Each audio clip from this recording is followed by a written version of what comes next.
Hello YouTube, bienvenue ou re-bienvenue sur ma chaîne Nesty Books & Coffee, j'espère que vous allez bien. Aujourd'hui on se retrouve pour ma pile à lire du printemps et j'ai quand même choisi un certain nombre de livres donc on ne va pas trop traîner. C'est parti!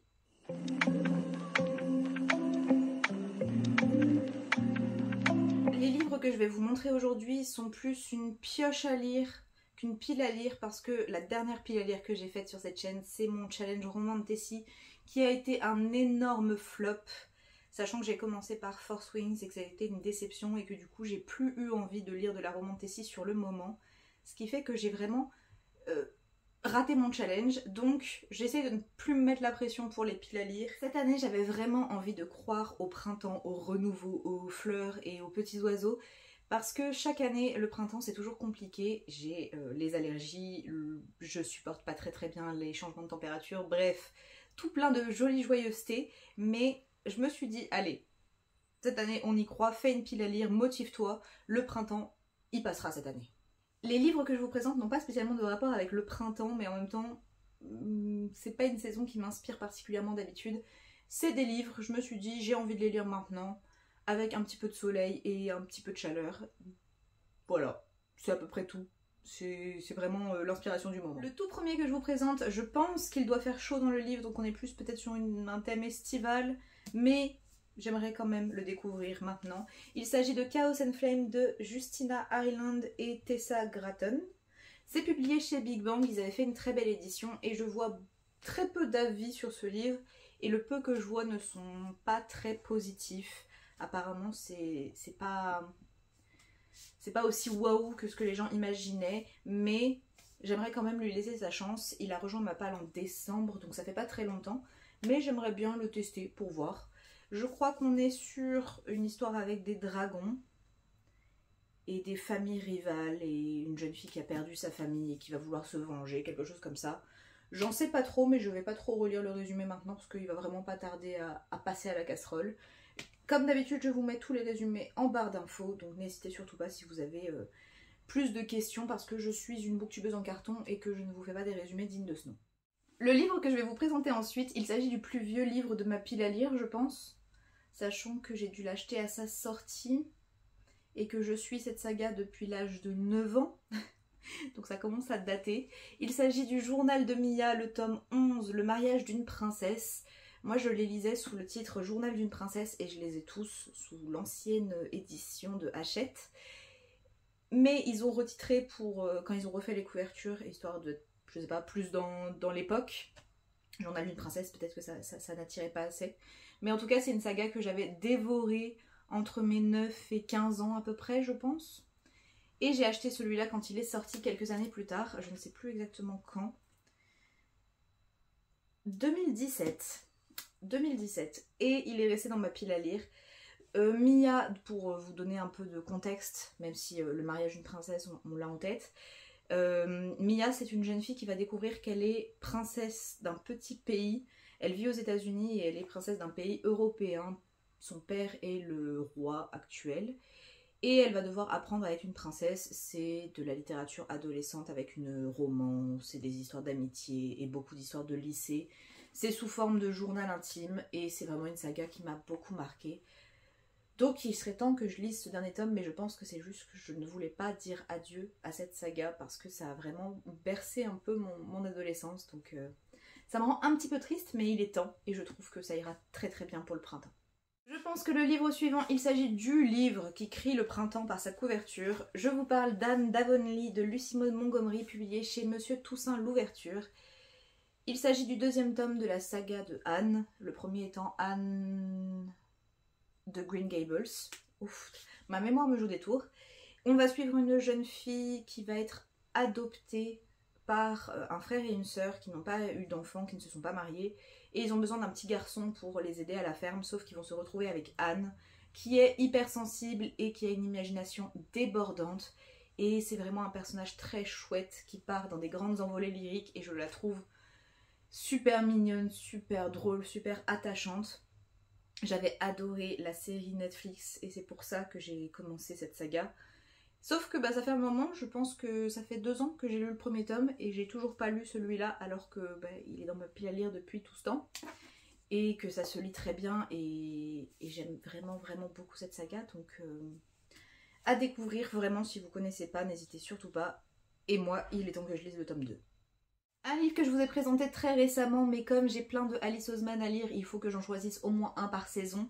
Il s'agit de Silence Radio, donc de Alice Oseman, publié chez Nathan, où on va suivre Frances, une jeune fille qui passe son temps à étudier et qui est fascinée par un podcast et par un artiste nommé Silence Radio. Et elle va rencontrer un garçon et voilà. Je ne sais pas ce qui se passe ensuite, mais ça a l'air plutôt chouette. Je crois que c'est pas celui qui plaît le plus d'Alice Oseman, donc je me dis commencer par celui-ci et me garder ceux qui ont le plus plu pour après, histoire de ne pas avoir des attentes trop mirobolantes. Mais il me tente pas mal, et puis je sais pas, un petit contemporain pour la saison, ça ira très bien. Un autre livre que je vous ai présenté durant mon dernier book haul, il s'agit de Plein Ciel de Siècle Vahelban.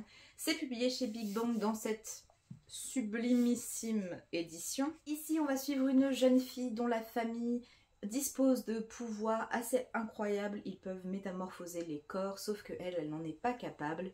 Donc elle est un peu éloignée de tout ça, mais un jour elle va devoir retourner à l'opéra Plein Ciel. Et je n'en sais pas plus. On m'a dit qu'il y avait des très grosses inspirations, Ghibli, La Passe Miroir, ce genre de choses. Ça me va, ça me va. Moi je cherche désespérément des romans qui me font penser à La Passe Miroir. Donc j'espère ne pas être déçue. Je pense que c'est un one shot et ça c'est super appréciable. C'est un gros bébé, mais comme c'est un one shot, je trouve ça plutôt chouette. Et à voir ce que ça donne. Si vous l'avez lu, n'hésitez pas à me dire parce que j'ai pas encore vu beaucoup de retours sur celui-là. Il est assez récent, donc à voir. On part sur un livre qui me fait un petit peu peur par ses thématiques et sa complexité, mais j'ai très envie de le lire parce que j'ai lu très récemment un livre de l'autrice qui m'a beaucoup plu. Je vous en parlerai dans le prochain update lecture. Il s'agit de Qui a peur de la mort de Nnedi Okorafor, publié ici chez Actu SF. On est dans une Afrique post-apocalyptique et on va suivre une jeune fille qui est issue d'un rapport non consenti, je vais le dire comme ça pour éviter d'avoir trop de triggers dans cette vidéo. Et elle va un jour se mettre à développer des pouvoirs et elle va voyager dans le monde des esprits, quelque chose comme ça. J'ai pas trop envie de relire le résumé de celui-là, j'ai envie de plonger dedans et de découvrir encore un peu plus la plume de Nnedi Okorafor. Mais vraiment le dernier roman que j'ai lu d'elle, enfin le premier roman que j'ai lu d'elle, c'est Sankofa, la fille adoptive de la mort. Je vous remets la couverture juste ici, ça a été une très belle découverte. Donc j'ai très envie de plonger dans celui-ci. Je crois qu'il y a un lien entre les deux univers, mais je ne suis pas sûre de moi. Si vous en savez plus, n'hésitez pas à me dire ça en commentaire. Et moi je vais m'atteler à ce joli bébé. Et j'espère ne pas être trop trigger par les thèmes. Mais j'ai vraiment très hâte de le lire. J'ai oublié de le préciser, on est ici sur un roman de fantasy adulte ou de SF adulte, alors que Sankofa est un livre jeunesse, donc c'est quand même pas la même portée. Donc attention à vous si vous vous lancez dans celui-ci. Je me suis dit qu'il était temps de découvrir d'autres autrices et d'autres genres. Et je me suis dit, allez, tente un livre de SF que tu as dans ta pile à lire, pour lequel tu as craqué. Je vais donc lire Becky Chambers, L'espace d'un an, donc c'est le premier tome de la saga Les Voyageurs, j'ai le deuxième tome dans ma pile à lire. C'est publié chez La Talente dans ses magnifiques formats reliés. On est ici sur de la SF positive et on va voyager dans l'espace et rencontrer plusieurs espèces. Bref, je n'en sais pas vraiment beaucoup plus, mais on m'a dit que Becky Chambers, enfin j'ai entendu dire que Becky Chambers avait une plume très douce avec des thèmes bien abordés, de la tolérance, du respect, tout ce qu'on aime. J'ai très hâte de le découvrir. Je ne lis pas beaucoup de SF, mais je pense qu'il serait temps que je m'y mette. Vraiment. C'est pareil, si vous avez lu Becky Chambers, n'hésitez pas à me dire ça en commentaire. C'est marrant, il y a un deuxième livre qui est qualifié d'afrofuturiste que je vous présente ici. Du coup, je me dis, il y a un petit lien avec un petit fil rouge parmi mes lectures. Je vous parle de Nos jours brûlés de Laura Safou, qui est publié chez Albin Michel. Il s'agit d'une fantasy ou de SF. Je pense que c'est plutôt fantasy. Jeunesse. Et ici, on va suivre une jeune fille qui vit en 2049. Le soleil a disparu. Et elle est persuadée que... Salut toi! Bonjour ma fille! Bonjour! Bonjour la vidéo! On a été rejoint par la Miss. Oui. qui voulait se faire remarquer, comme d'habitude. Oh mon chien, bah oui. Tu vas te coucher? Dans cette histoire, on va suivre Elikia qui vit en 2049 et qui n'a jamais connu le soleil. Il fait nuit perpétuellement depuis des années. Et elle est persuadée que cette disparition est due à la disparition d'une cité antique.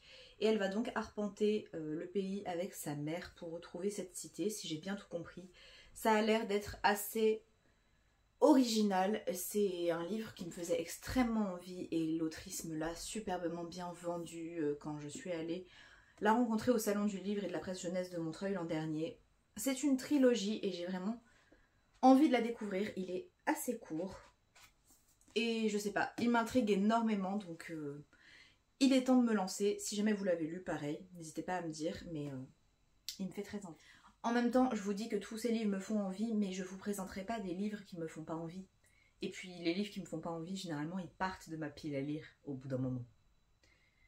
Logique. Je vous présente maintenant un livre qui passe de pile à lire en pile à lire, d'année en année, et qui est toujours là. Mais allez, cette fois je le sens. Il s'agit du Château de Hurle de Diana Wynne Jones, publié ici chez Inis. C'est le livre qui a inspiré Le Château ambulant, qui est mon Ghibli préféré, et je ne sais pas ce que j'attends pour lire ce livre. En fait, je pense que j'ai peur de le comparer au Ghibli, et sachant que c'est une trilogie, j'ai vu des avis assez mitigés sur la suite, mais celui-là est très très apprécié. C'est écrit super gros, il y avait des grandes marges, bref, ça se lirait tout seul. Il faut juste que je passe le cap. Mais n'hésitez pas à me dire c'est quoi votre Ghibli préféré parce que j'en ai pas vu beaucoup.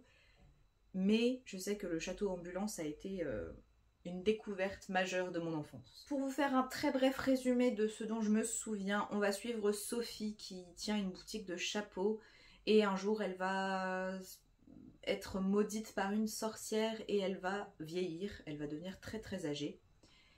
Et elle va partir et découvrir un château qui sillonne un peu le pays et tout un univers. Je veux pas trop vous en dire honnêtement. Je pense que c'est une histoire à découvrir d'une façon ou d'une autre, que ce soit par le livre ou par le film d'animation qui est assez incroyable, comme beaucoup de Ghibli, j'ai envie de vous dire.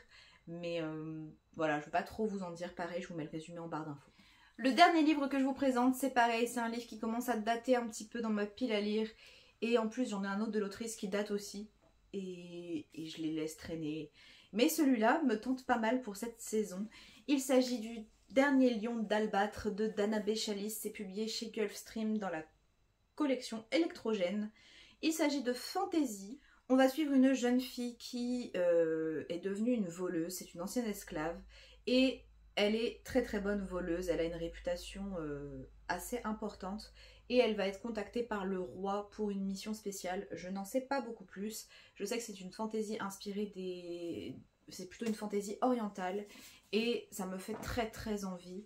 Mais voilà, j'ai toujours pas passé le cap. En plus l'édition était magnifique. On a une jaquette avec une carte. Et il est dédicacé. Parce que je l'avais fait dédicacer au salon du livre et de la presse jeunesse de Montreuil en 2022, donc vraiment il commence à dater, il est temps qu'il y passe parce que c'est juste inadmissible. Et voilà YouTube, c'en est tout pour cette vidéo, j'espère qu'elle vous aura plu. Si c'est le cas, n'hésitez pas à liker et à vous abonner, ça me fait toujours très très plaisir. On approche des 550 abonnés et c'est juste énorme. N'hésitez pas également à me dire en commentaire, vous, ce que vous comptez lire pour ce printemps ou ce mois d'avril ou juste si vous avez des envies particulières ou si vous avez lu un de ces livres. Si vous êtes trop timide pour commenter ou vous n'avez tout simplement rien à dire, vous pouvez laisser un petit vaisseau spatial ou une fusée, quelque chose comme ça, une planète, en hommage à Becky Chambers parce que on voyage dans l'espace. Moi je vous dis à très bientôt dans une prochaine vidéo et surtout prenez soin de vous. Bye!